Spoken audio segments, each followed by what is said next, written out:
Hey FTC fans, I don't know if this counts as a face reveal because it's just me groggily staring at a controller, but that's me. And I am testing out my new DJ Mini drone that my lovely wife got for me.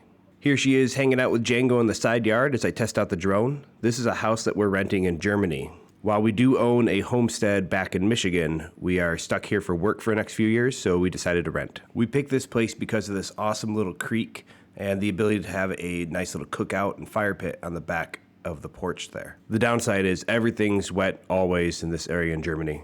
The property extends past this little garden into the orchard. This has 3 apple trees. These are the apple trees that we used to make our mead earlier this year. It's a very narrow property in a valley that has no front yard whatsoever, but with the orchard, garden, side yard, it kind of makes up for it.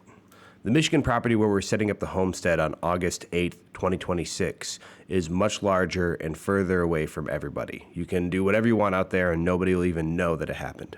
So when we're forging, grinding, or doing woodwork, it's not disturbing anyone. Now bear in mind, this is my first time flying a drone, so I am trying it all out. I've got it in cinematic mode, which means it's a little bit slower, but I am taking my time. The second lap I try to do a little bit faster, which, as you will see, results in disaster.